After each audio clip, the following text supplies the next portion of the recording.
de dónde hilar en este momento y creemos que es uno de los temas del cirujano general definitivamente, por lo cual se revisó de esta manera. Pues esto está quedando grabado y pues se va a quedar como un documento también de la parte de estudio y de aproximación, ya que se hizo una revisión pues exhaustiva de las 4 sesiones que se hicieron. El tema de hoy es la parte de lo de preparación de la pared, cómo preparo yo al paciente mirándolo como paciente y la pared abdominal como una unidad funcional. Entonces, Orlando, hágale pues, hermano. Bueno, buenos días, apreciados doctores. Vamos a continuar con este módulo de hernia incisional. Hoy el tercer capítulo, como lo menciona el doctor Zuluaga, hablaremos de la planificación preoperatoria y la valoración de la pared abdominal. Declaro que no tengo conflictos de interés en esta presentación y quiero iniciar con esta diapositiva, puesto que se ha generado muchas definiciones de este concepto. Entonces, básicamente los pacientes que van a ser llevados a cirugía de hernia ventral inmensas, que requieren de otro tipo de terapias para ayudar a la expansión de los tejidos de la pared abdominal, entran en este concepto que es la hernia con pérdida de dominio. Y los autores de este artículo, publicado a inicios de este año, quienes fueron 20 expertos internacionales que hacen parte de diferentes sociedades de pared abdominal a nivel mundial, lograron ponerse de acuerdo y unificar el concepto en cuanto a la hernia con pérdida de dominio. Debe cumplir con estas 3 características, ¿sí? La primera, que sea irreducible debido a la falta de espacio en la cavidad abdominal. La segunda es que el cierre de la fascia primario no se pueda realizar sin técnicas reconstructivas adicionales. Y el tercer punto es que en caso de que usted realice un cierre primario, esto conduciría a un síndrome de compartimento abdominal. Esta es la definición operativa que se ha aceptado hoy en día. Los pacientes con hernias con pérdida de dominio son hernias crónicas, ¿sí?, de la pared abdominal. Usualmente son grandes, en la clasificación las tenemos que son mayor de 10 centímetros. Y lo que sucede es que gran parte de las vísceras abdominales se encuentran en ese saco herniario, ¿sí? Hay una desproporción entre lo que se llama el continente, que sería la cavidad abdominal, ¿sí?, y el contenido, vísceras. ¿Me están escuchando? Perfecto, perfecto, Orlando. Bueno, y cuando los llevamos al reparo, la reducción aguda de estos pacientes con hernias con pérdida de dominio, generaría un compartimento abdominal si no se llevan a cabo otras estrategias preoperatorias. La fisiopatología de la hernia con pérdida de dominio se basa en que es una hernia muy grande con un saco herniario que contiene vísceras, y estas vísceras están edematosas, aumentadas de tamaño en su diámetro, engrosadas, y ese engrosamiento, esa inflamación crónica de estas vísceras genera formación de adherencias entre ellas, y la contracción progresiva de los músculos abdominales hace que esas vísceras estén en contacto muy estrecho con el tejido celular subcutáneo, a tal punto que puede llegar a presionarlo y comprometer la irrigación de la piel en esa zona donde están en mayor contacto, ¿sí?, generando isquemia y zonas de úlceras con posterior formación de fístulas en algunos casos. Entonces aquí viene el primer concepto, es si tenemos un saco herniario con vísceras que están edematosas, lo que debemos de hacer es disminuir el edema, ¿sí? Y tal vez esta es la base fundamental del neumoperitoneo preoperatorio, lo cual genera una disminución de ese edema de las vísceras que se encuentran en ese saco herniario y de esta manera descienden nuevamente a la cavidad abdominal. Podemos, para simplificar el caso, es que un paciente con una hernia con pérdida de dominio es aquel paciente que se ha generado prácticamente dos cavidades abdominales, la cavidad abdominal natural y la segunda cavidad que sería esa hernia ventral, ¿sí? Entonces hay el contenido intestinal va a estar en esa segunda cavidad abdominal, en este caso la hernia, el saco herniario, y esa adaptación crónica es la que ha generado ese edema a los tejidos y fibrosis y adherencias. Entonces, lo primero, la disminución de ese edema con el neumoperitoneo. Y cuando hablamos de la contracción progresiva de los músculos abdominales, tenemos el segundo concepto, es la relajación, que la podemos lograr con la toxina botulínica, ¿sí? Que se utiliza de forma preoperatoria. Ya vamos a ver las indicaciones. Una técnica ideal para esto en realidad no existe. En la actualidad aún no se ha logrado dilucidar. Se debe considerar que el objetivo principal de la cirugía de este tipo de hernia es restituir la anatomía y fisiología de la pared abdominal. Se debe considerar la pared abdominal como un órgano y como órgano, su función es proteger los tejidos y los contenidos intraabdominales. Pero antes de pasar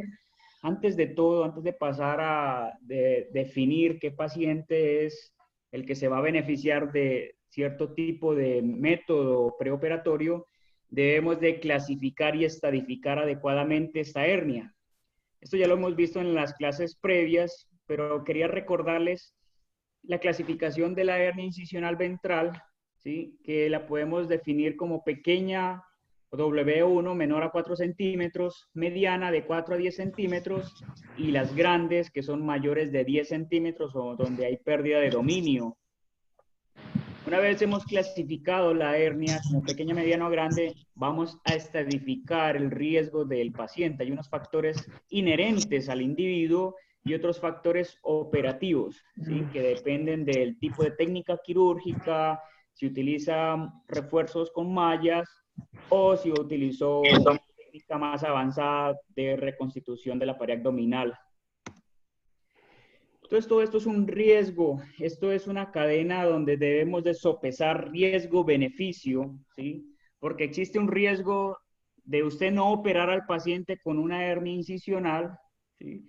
Dentro de esos riesgos de no operar a los pacientes está en que posiblemente le puede llegar al servicio de urgencias con una emergencia quirúrgica debido a una estrangulación de esa hernia. Muy raro, pero puede suceder.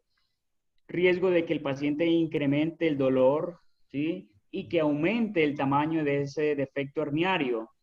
Pero también existe el riesgo de que si usted lleva al paciente a cirugía, pueda requerir reoperaciones a futuro, que esa hernia recidive, complicaciones como tal de la hernia, ¿sí? E infecciones del sitio operatorio o de la malla si utiliza un material protésico. Entonces, lo que nos define en realidad si llevar o no al paciente a cirugía son los síntomas del paciente y todas las comorbilidades, ¿sí? Determinar que el paciente esté en metas, que el riesgo médico sea bajo, la complejidad del reparo no sea tan alta y que el cirujano tenga la experiencia adecuada para llevar a cabo el procedimiento. Hay unas contraindicaciones para la cirugía electiva y es cuando estamos frente a un paciente que tiene una hernia incisional, pero cuya expectativa de vida es menor a 2 años. Entonces el paciente mejor déjelo tranquilo. Paciente que tiene un cáncer metastásico con cirrosis avanzada, enfermedad cardiopulmonar severa, o aquellos que tienen superobesidad definido como un índice de masa corporal mayor a 50, o en los que el estado funcional del paciente es deplorable. Estos pacientes se contraindican para llevar a cirugía electiva porque en realidad es más el daño que se les puede hacer que el beneficio que se lograría en ellos. para determinar qué pacientes tienen más riesgo cuando vamos a llevarlos a cirugía, surge este estudio. ¿Sí? Este es un estudio de cohortes prospectivas publicado en el 2015. Lo hicieron con 500 pacientes entre los años 2009 y 2012 y el seguimiento fue hasta 48 meses. Aquellos pacientes que llevaron a una hernia, a un reparo de una hernia ventral. Encontraron que de las complicaciones de la herida estuvieron asociadas en el 18%, ¿sí? Dentro de la dehiscencia de la sutura, seromas, accesos de la pared, o infecciones de la malla en un 2.2%. También trataron de buscar, identificar como tal el costo que genera tener una infección de la herida quirúrgica o de la malla. Encontraron que lo más costoso que podía representar en la primera hospitalización eran las infecciones de la malla, ¿sí? Y en las en las reconsultas subsiguientes también es lo que más costo genera al servicio de salud, las infecciones de la malla. Hicieron una regresión logística y un análisis multivariado donde determinaron diferentes factores de riesgo que menciono a continuación. Un segundo. Dentro de estos factores de riesgo encontraron que si usted estaba haciendo la cirugía y de forma inadvertida logró perforar una víscera o el paciente tenía un estoma, una ileostomía o una colostomía previa, el riesgo de presentar infección de la malla e infección del sitio operatorio era 2.7 veces más, al igual que si el paciente ya tenía una ventrorrafia previa, riesgo aumentado de complicaciones, casi el triple, o cuando el paciente consume tabaco, riesgo 2 veces más, al igual que la infección activa en la cirugía, una fístula que no se ha logrado controlar, pacientes diabéticos o aquellos obesos, y en este caso encontraron que se aumentaba el riesgo 1.1 veces más cuando sobrepasaba el índice de masa corporal de 26. ¿Sí? Por cada unidad de índice de masa corporal aumentaba el riesgo de 1.1 veces más. Esto es algo, pues entonces ellos logran sacar un score y para efectos prácticos también una aplicación, la cual es gratuita en iPhone y iPad, y esta nos resume de forma muy práctica lo que acaba de mencionar el estudio previo, tanto el costo y como el riesgo que tiene el paciente ante una cirugía.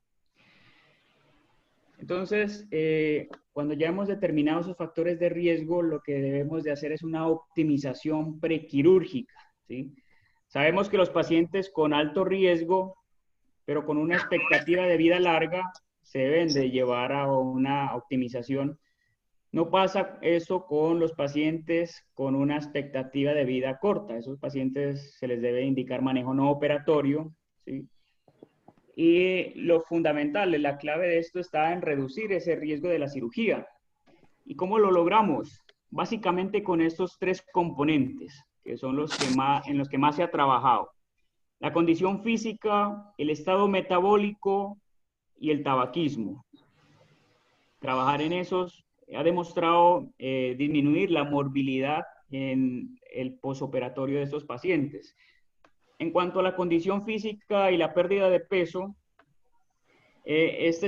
son estudios de cohortes que muestran que el índice de masa corporal mayor a 35 está asociado casi 2 veces más de riesgo de infecciones del sitio operatorio o de morbilidad asociada al procedimiento quirúrgico. Entonces, por eso se considera que la meta ideal para llevar a cirugía a esos pacientes es que tengan un índice de masa corporal menor a 35 kilogramos por metro cuadrado. Y si el paciente no lo logra estos objetivos, se debe de autoevaluar y generar conciencia, porque en realidad si llevamos un paciente con un índice de masa corporal mayor a este, la morbilidad es muy alta. Cuando estamos ante un estancamiento de ese índice de masa corporal, o sea, ya estamos en el programa tratando de disminuir, de bajar de peso con estos pacientes, pero no lo logramos, se debe de interconsultar con soporte nutricional y también tenemos la opción de cirugía bariátrica. Lo más importante en todo el camino, en todo este camino, es no abandonar el paciente. Cabe resaltar que el manejo de este grupo de pacientes debe ser interdisciplinario, ¿sí? Mancomunado, conjunto con soporte nutricional, bariátrica, psicología, endocrinología. En cuanto al control del estado metabólico y diabetes, la hiperglicemia crónica está asociado a complicaciones posoperatorias no solamente en este tipo de pacientes, sino en cualquier tipo de cirugía. Lo ideal es tener una hemoglobina glicosilada menor a 7.5%, ya que se ha encontrado en estudios in vivo que la hiperglicemia crónica genera glicosilación de proteínas con disminución de la elasticidad de esos tejidos, la producción del colágeno no es de buena calidad, por lo tanto fácilmente se puede generar una dehiscencia de la sutura, ¿sí? Al igual que la función leucocitaria se va a encontrar reducida. Entonces, la idea con estos pacientes diabéticos es llevarlos a una meta de hemoglobina glicosilada menor a 7.5. Sin embargo, en este estudio de cohortes muestran que las complicaciones se aumentan cuando la hemoglobina glicosilada es mayor a 6.5. Por eso no vamos a entrar en discusión, ya que se han generado muchas guías de diabetes internacional donde se han modificado los objetivos en los pacientes, las metas de hemoglobina glicosilada, y han encontrado que generar hipoglicemia está asociado también a alta mortalidad. Por eso los pacientes que no se logran tener una meta, al menos de hemoglobina glicosilada menor de 7.5, debe de ir con valoración por endocrinología. En cuanto a la optimización nutricional, el mal estado nutricional está asociado a fístulas enterocutáneas posterior al procedimiento, estados inflamatorios por el catabolismo que está generando, y esto va a disminuir también la respuesta inmunitaria. En la cirugía abdominal, no solamente de hernias, sino cualquier tipo de cirugía intraabdominal, la albúmina se ha encontrado como un marcador de mortalidad, y en un estudio publicado en el 2014, que está referenciado en estas clínicas de Norteamérica, encuentran que cuando la albúmina era menor de 2.5, la mortalidad, las complicaciones fueron del 42%, ¿sí? Dentro de las complicaciones está las infecciones del sitio operatorio, de la malla, y cuando la albúmina fue mayor a 3.5, la mortalidad y complicaciones fueron del 0%. Los pacientes severamente desnutridos se indican llevarlos a un régimen de nutrición perioperatoria, ¿sí? Nutrición mixta, que consideraría tanto en oral como parenteral, y esto se ha asociado a disminución de complicaciones infecciosas cerca del 38%. En cuanto a las fístulas enterocutáneas que se presentan después de una primera cirugía de reparación de hernia, lo que se indica es que se lleve de 6 a 8 semanas después de la cirugía índice, previa optimización nutricional, ¿sí? Y nos pueden servir como marcadores para determinar si estamos logrando los objetivos nutricionales, la albúmina, la prealbúmina y la PCR, para determinar la inflamación sistémica que tiene el paciente. Otra herramienta que podemos tener a la mano es ese mini nutricional, el manejo, la evaluación mini nutricional, ¿sí? Que es la valoración subjetiva global. Entonces, en cuanto a la parte de la optimización nutricional, tratan de estudiar si dar una dieta con aminoácidos o una inmunonutrición, como se le menciona, o dar una nutrición convencional. ¿Cuál es mejor? Este metaanálisis encontraron que le fue mejor en cuanto a la tasa de infecciones cuando la nutrición contenía aminoácidos como arginina, ¿sí? Igualmente la estancia hospitalaria fue menor, sin embargo los datos son heterogéneos en este caso. No se quedan tranquilos con esto y sacan un nuevo metaanálisis donde comparan nuevamente con más pacientes tanto la nutrición convencional y la inmunonutrición. Y lo que muestran estas gráficas es que no hay diferencias estadísticas significativas en cuanto a infección al sitio operatorio o estancia hospitalaria si damos nutrición enteral convencional o a base de aminoácidos.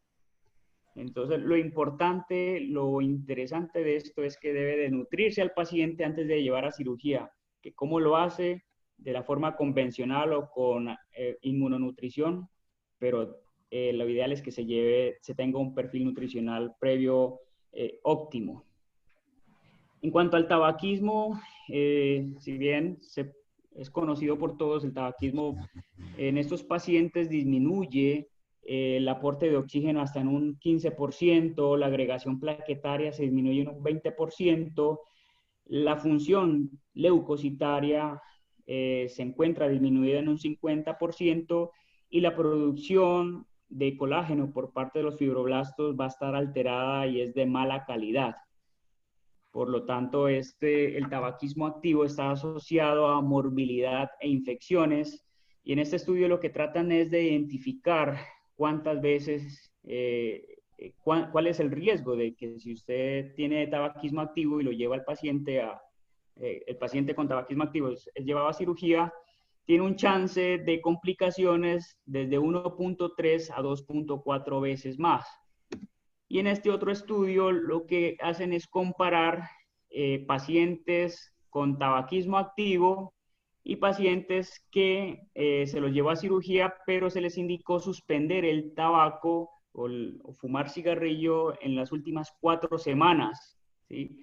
Encontraron que el grupo en el que suspendió el cigarrillo 4 semanas antes de la cirugía hubo una reducción de complicaciones hasta en un 40%.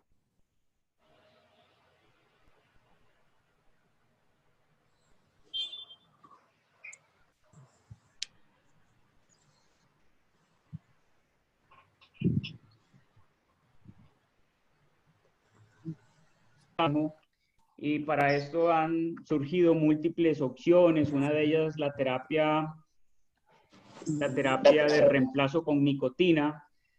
Es difícil uno definir en realidad si el paciente está siendo adherente a las indicaciones del médico tratante, por eso existe este test de anabacina urinaria, que no se hace en todas las instituciones, pero es lo que tenemos y que nos puede indicar si el paciente en realidad ha suspendido el cigarrillo o aún continúa fumando en la casa. En cuanto a la indicación de tromboprofilaxis y tratamiento antibiótico previo a la cirugía, la recomendación es de grado B en cuanto a el uso rutinario de antibióticos profilácticos para estas hernias. Y la profilaxis tromboembólica se debe de evaluar los riesgos del paciente, por eso tiene un grado D de recomendación. Otros esfuerzos en cuanto a que no han demostrado tener mayor evidencia científica, pero pues que existen y algunas personas los utilizan, es la no preparación intestinal rutinaria y no utilización de anestesia epidural. Si bien es cierto, la anestesia epidural se ha asociado a disminución del hilio postoperatorio, pero en este caso condicionaría a un paciente que esté postrado en cama, que esté generando dificultades, dolor también del mismo catéter de anestesia epidural. Por lo tanto, no tiene mayor indicación usted dejarle un catéter peridural para dolor postoperatorio. No ha demostrado como tal evidencia de que a favor de este tipo de intervenciones. Y hablando de la preparación de la pared abdominal, existen dos intervenciones principales. La una mencionamos inicialmente el neumoperitoneo preoperatorio y la toxina botulínica.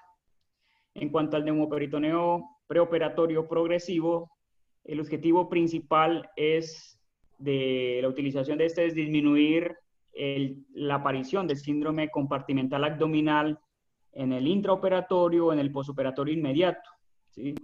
¿Y cómo lo logra? Se logra generando una adaptación progresiva de esa cavidad abdominal, ¿sí?, a lo que será un futuro cierre en la línea media de ese plano abdominal que se ha perdido. Entonces lo que hace es, tiene múltiples bondades, dentro de ellas la liberación de las adherencias que se encuentran en el saco herniario, ya sea por presión o por disminución del edema de esos tejidos, van a caer a la cavidad abdominal natural. La expansión progresiva de esa cavidad abdominal genera relajación y elongación muscular y va a permitir un afrontamiento sin mayor tensión en la línea media y nos permite una adecuada cobertura musculoaponeurótica y cutánea del defecto, llevando a cabo una cirugía de reparo sin tensión, que es para la cual nos ha servido este neumoperitoneo preoperatorio.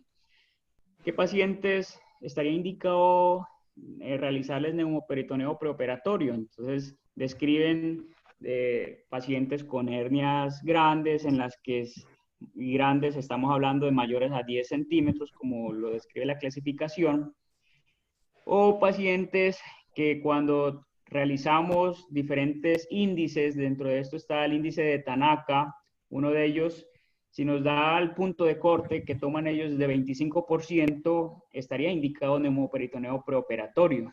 Entonces, este método de Tanaka lo que hace es considerar la cavidad abdominal como una estructura elipsoide. ¿Qué es lo que sucede? Toma tanto la cavidad abdominal y el saco herniario. Entonces, toma dos estructuras por separado y mide el volumen de esa estructura elipsoide, tanto de la cavidad abdominal, tomando los diámetros longitudinal, ¿sí?, anteroposterior y transverso. Esto lo lleva acá a una constante de 0.5 y lo multiplica por cada uno de esos diámetros. Y luego hace la relación. Entonces, en este caso, por ejemplo, están haciendo, determinando el diámetro del saco herniario, que está sombreado de rojo, les dio 489, el diámetro, el volumen de la cavidad abdominal, que les dio 8.535, ¿sí? Hacen una división, lo multiplican por 100 para determinar el porcentaje. En este caso fue del 5.7%.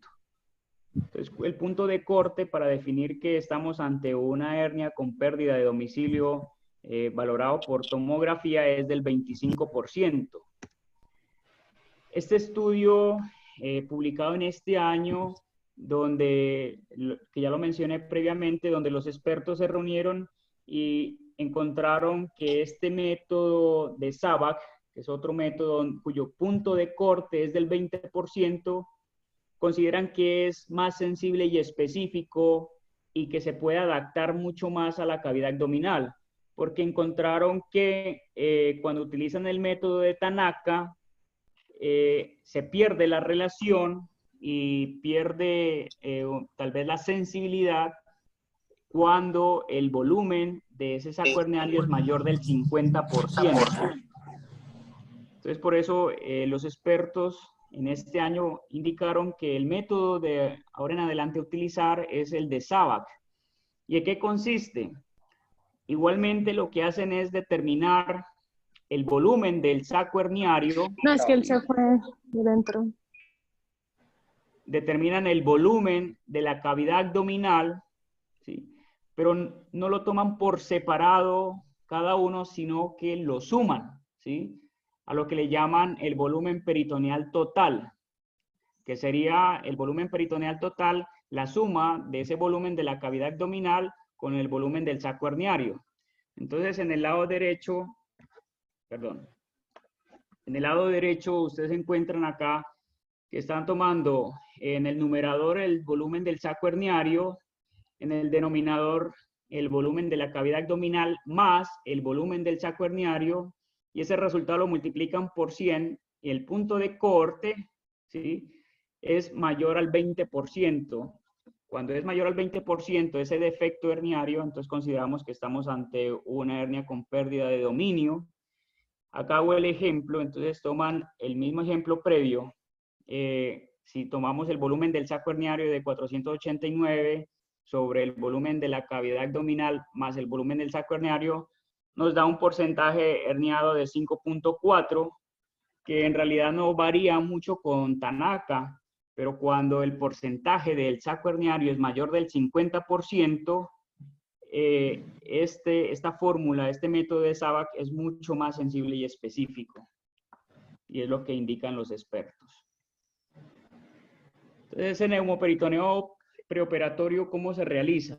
Usted debe tomarle un estudio imagenológico, una tomografía antes de iniciar esta terapia, y después, o sea, a las 2 semanas, cuando ya ha culminado el manejo con el neumoperitoneo.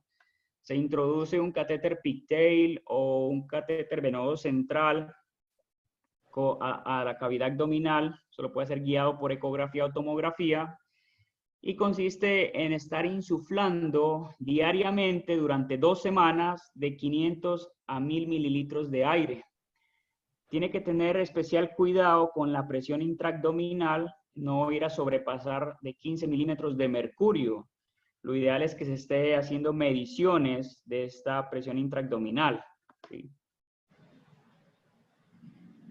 En esta imagen se puede observar en el lado izquierdo un gran defecto herniario ventral con contenido intestinal asociado, ¿sí? Y aquí hacen una medición de los planos musculares del recto abdominal y de los oblicuos, encontrándose que antes del neumoperitoneo preoperatorio era de 5.9 en cuanto al recto abdominal, y después del neumoperitoneo preoperatorio hubo una elongación de este músculo hasta 7 centímetros, y lo mismo sucedió con el oblicuo mayor, ¿sí? También hubo liberación de esas adherencias que se encontraban en el saco herniario, y esto le va a permitir un abordaje mucho más seguro cuando usted va a realizar el procedimiento quirúrgico. En este estudio encontraron una reducción del volumen visceral hasta del 46%. O sea que disminuyó su edema tisular de esas vísceras que se encontraban en el saco herniario.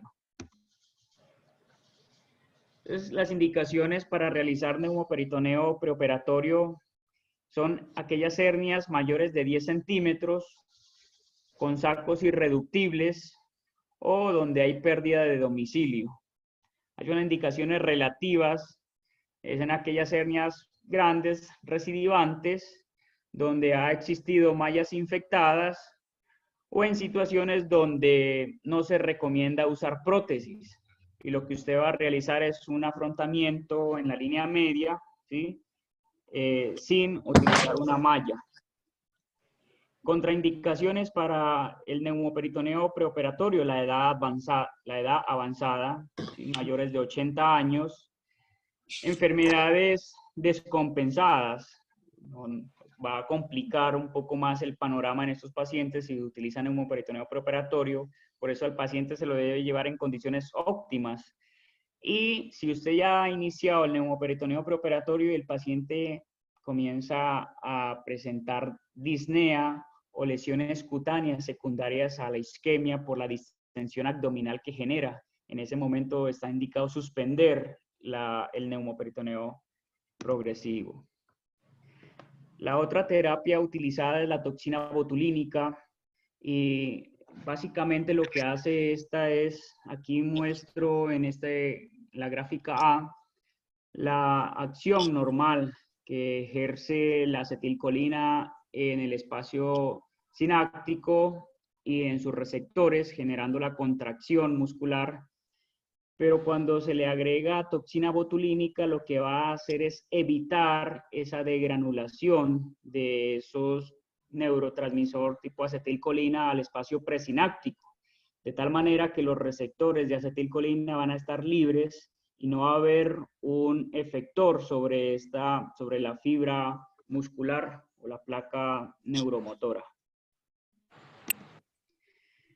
Entonces, la toxina botulínica es un potente neurotóxico producido por el Clostridium botulinum. El tipo de toxina botulínica que se utiliza es la A, y lo que genera es una parálisis flácida reversible de esa musculatura abdominal.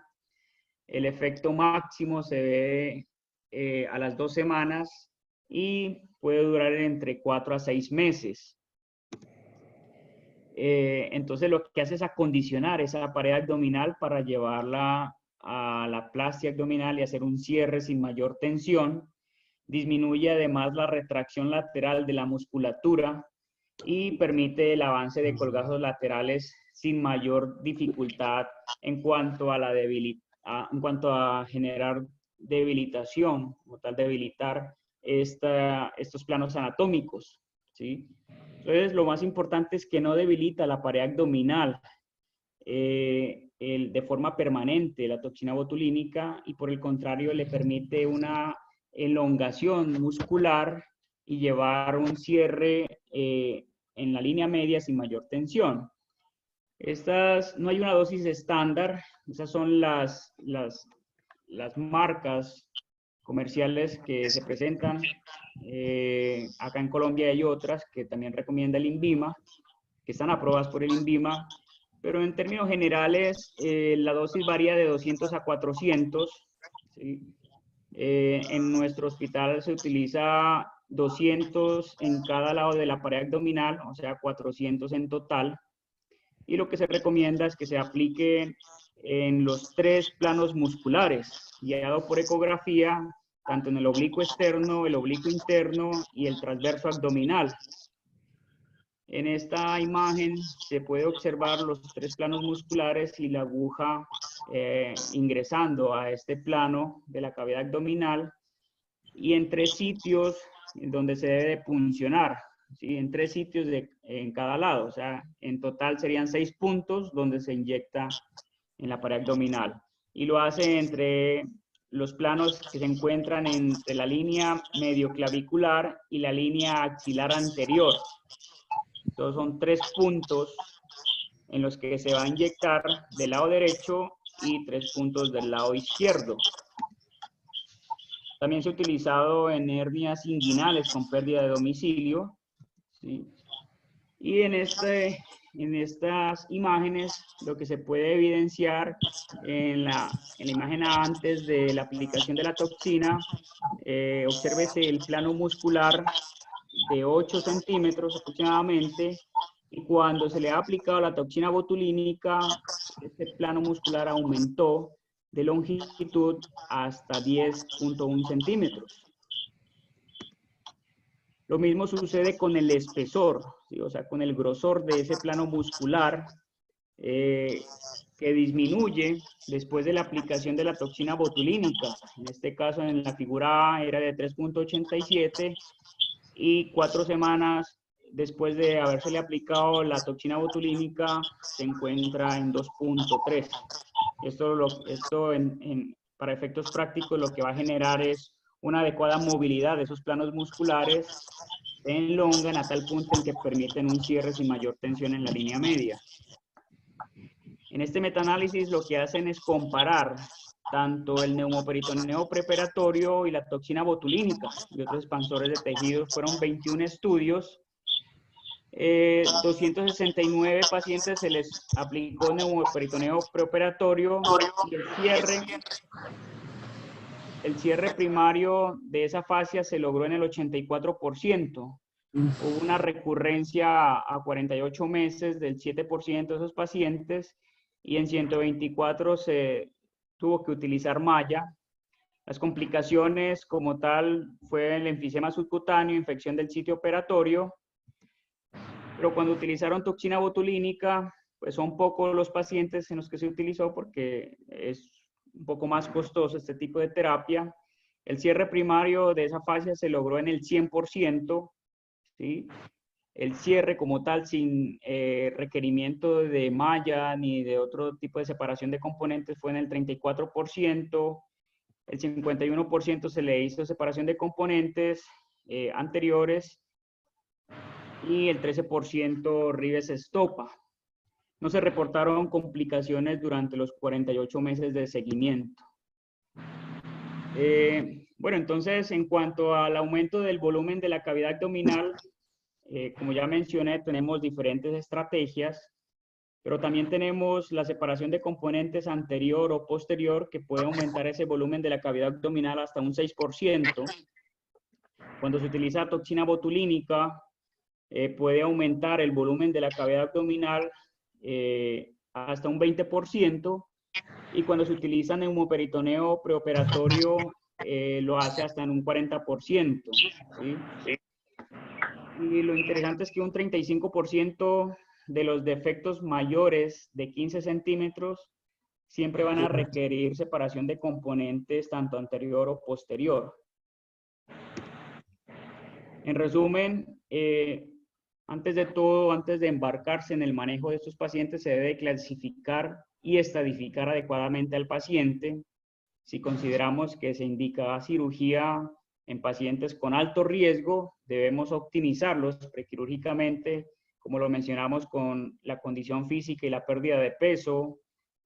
Y la meta es un índice de masa corporal menor a 35, valorar el estado metabólico y control de la diabetes, la optimización nutricional y el cesar, indicar que suspenda el tabaquismo, ¿sí? Porque esto es asociado a disminución en las complicaciones posteriores al procedimiento.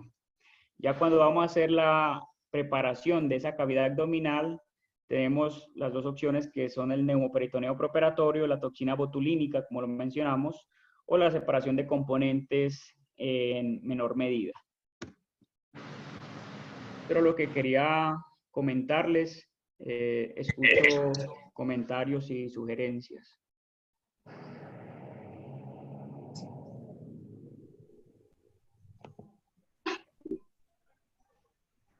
Bueno, Orlando, vamos terminando la tercera revisión de toda esta parte del módulo. Me gustaría escuchar varios de los profes que están, me gustaría escuchar a todos. Manejamos la parte de pared abdominal, veo ahí a Laín, al profe Méndez, veo a muchos de los profes ahí. Me gustaría escuchar la opinión de todos ellos con respecto a esta parte, a este concepto de preparar la pared adecuadamente, porque lo que veíamos inclusive nos tocó mucho desde que todo paciente se dejaba un poquito a veces apretadito, y vimos muchos compartimentos abdominales. Todavía ocurren compartimentos abdominales, y creemos que es por esa parte de no optimizar el manejo antes de. Me gustaría escuchar los profes. Bueno, está levantando la mano el doctor Gabriel Cárdenas, luego sigue el doctor Méndez. Doctor Cárdenas. Gracias, buenos días.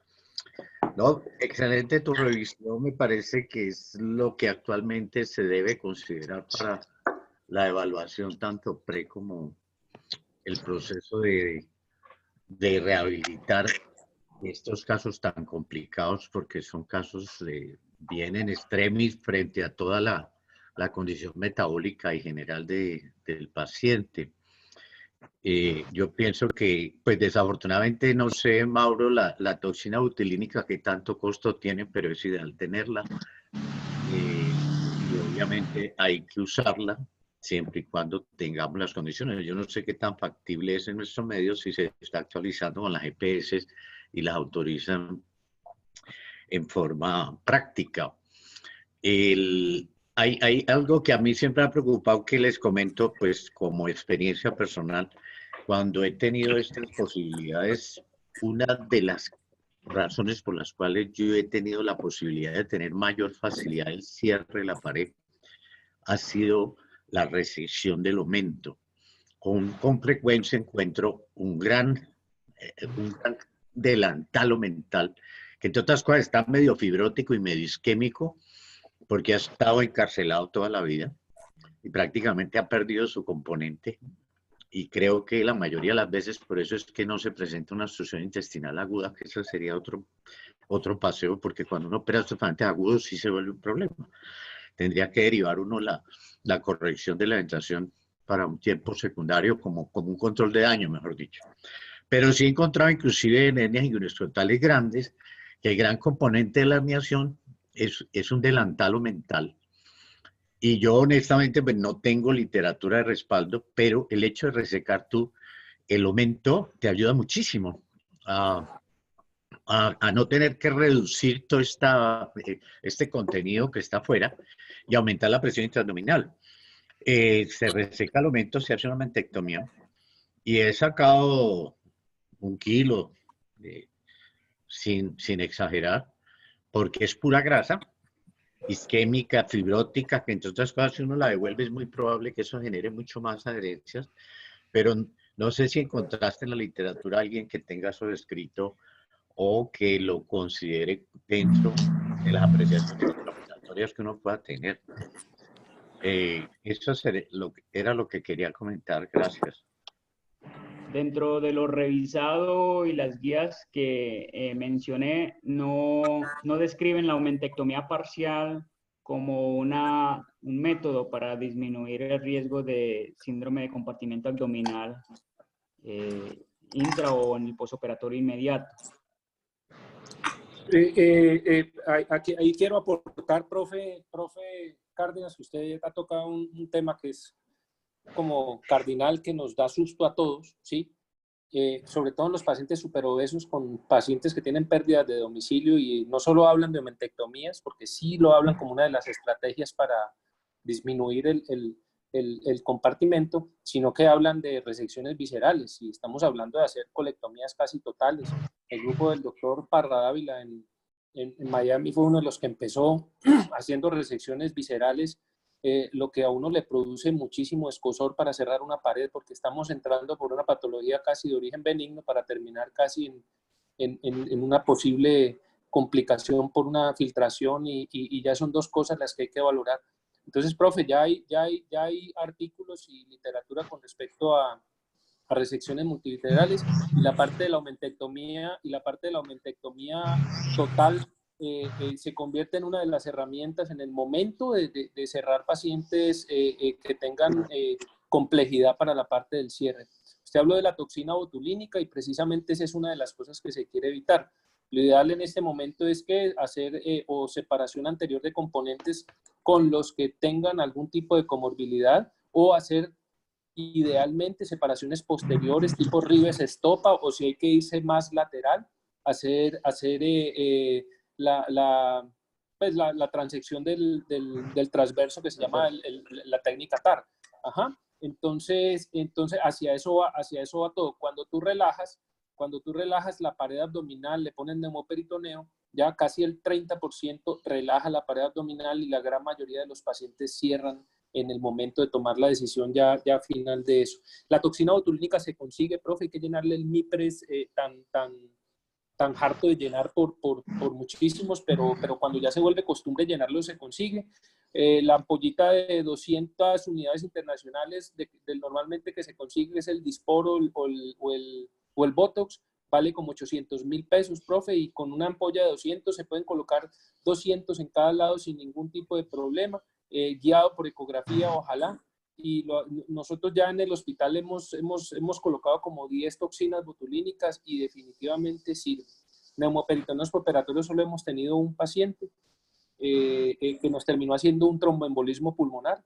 Ya, cuando lo fuimos a ver era un paciente de 120 kilos y lo teníamos con dosis subóptimas de tromboprofilaxis, que es una de las cosas fundamentales en el momento de dar neumoperitoneo preoperatorio. Quiero que de pronto no quede en el ambiente de que hacer aumentectomía parcial hace parte como tal de las guías que se han publicado. O sea, es una estrategia, es una opción, pero en realidad la guía que revisé de este año no lo indican como primera medida. ¿sí? Porque antes de ir a hacer esa aumentectomía parcial o resecciones intestinales, existen otras opciones como las que acaba de mencionar. Entonces, por eso la guía como tal que revisé al menos no lo tomaba como primera medida. Sigue el doctor Manuel Méndez.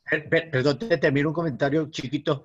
Y es que la ventaja, Mauro, que tiene aumentectomía es que uno no toca víscera. Pues obviamente se trata de que no vaya a haber lesión visceral. Y eso pues te disminuye mucho la probabilidad de filtración. Porque se reseca solo el aumento. Y la verdad es que a veces hay delantales aumentales donde es pura grasa. Y como son obesos, y lo que tiene el saco herniario es grasa, que es lo que hace que el paciente no se llegue a puro, sino que son encarcelaciones crónicas. Es eso. Gracias. Muchas gracias. De acuerdo, profe. Y la idea precisamente de las otras herramientas es tratar de evitar llegar a la parte de resección. Yo no he hecho ni una sola resección. Yo he quitado aumentos, pero yo no he hecho ni una sola resección.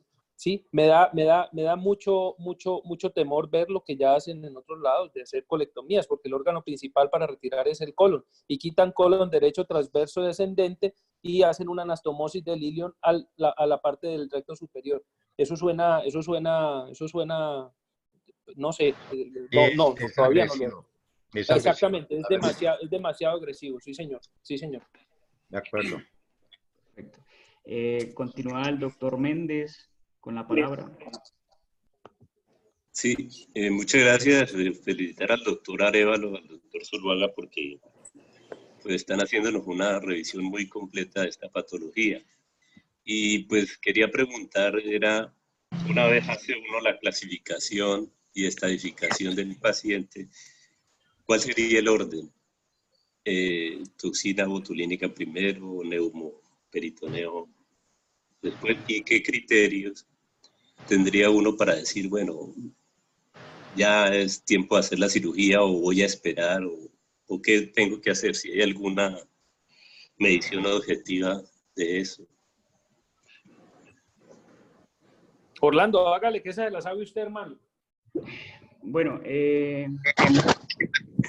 lo importante es clasificar y estadificar y luego determinar el riesgo que el paciente tiene para llevar a una cirugía, ¿sí?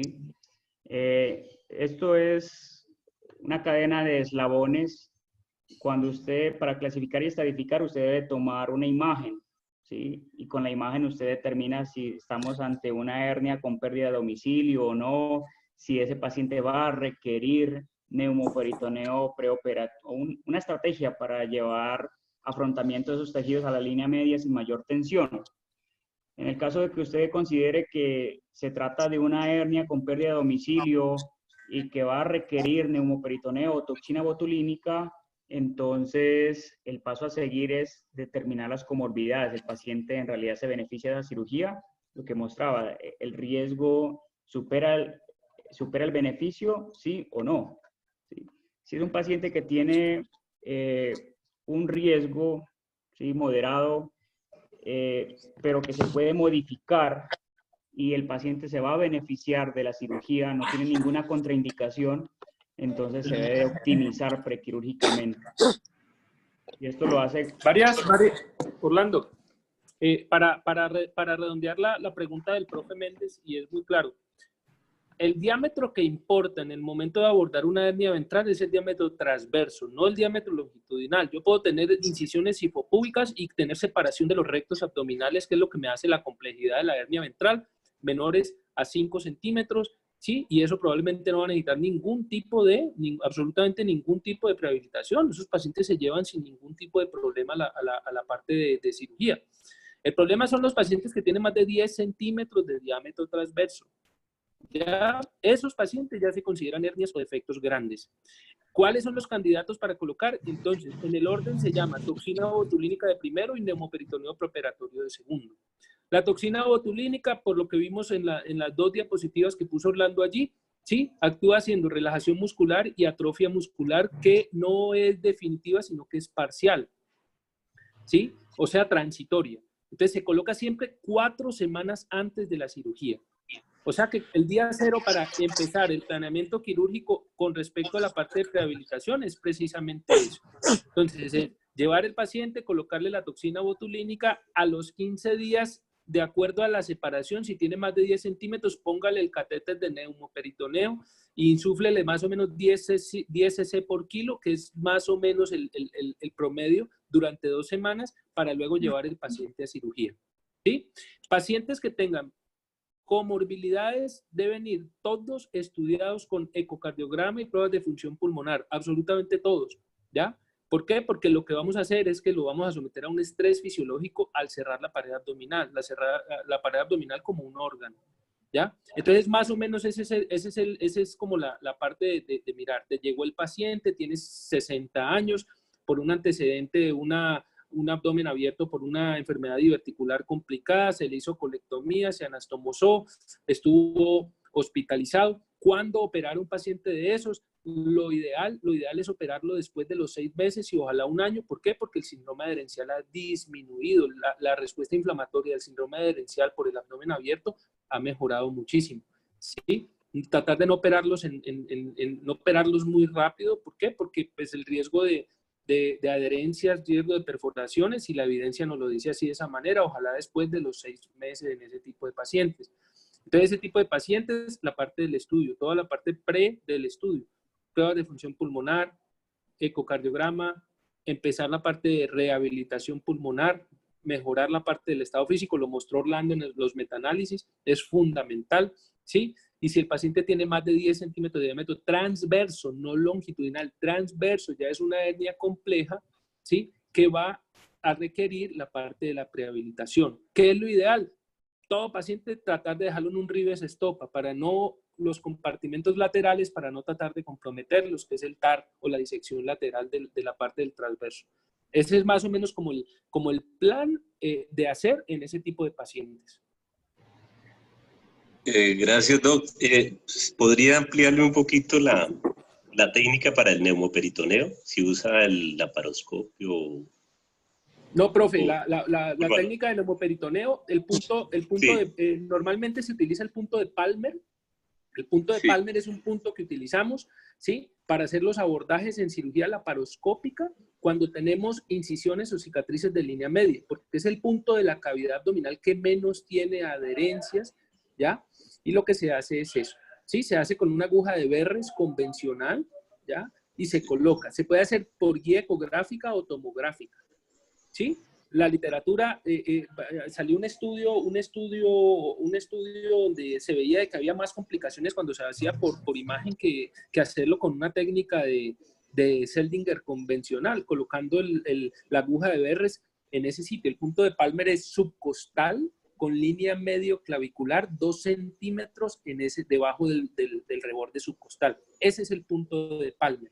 Si ese está comprometido, pues se coloca en un sitio donde no haya adherencias, donde no haya cicatrices. Si en esa zona hay cicatrices, pues no lo coloques allí, ¿de acuerdo? Y lo ideal también es hacer una técnica abierta, pero colocar allí. Se coloca un catéter venoso central convencional, ¿sí? Convencional, ¿ya? Y se insufla, la primera insuflada son 500 centímetros. Más o menos 500 centímetros, o hasta que el paciente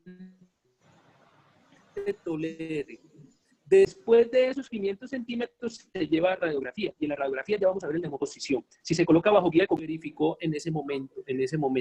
Es un catéter central como colocamos un catéter central convencional. Así, esa es la técnica para la colocación del catéter de neumoperitoneo preoperatorio.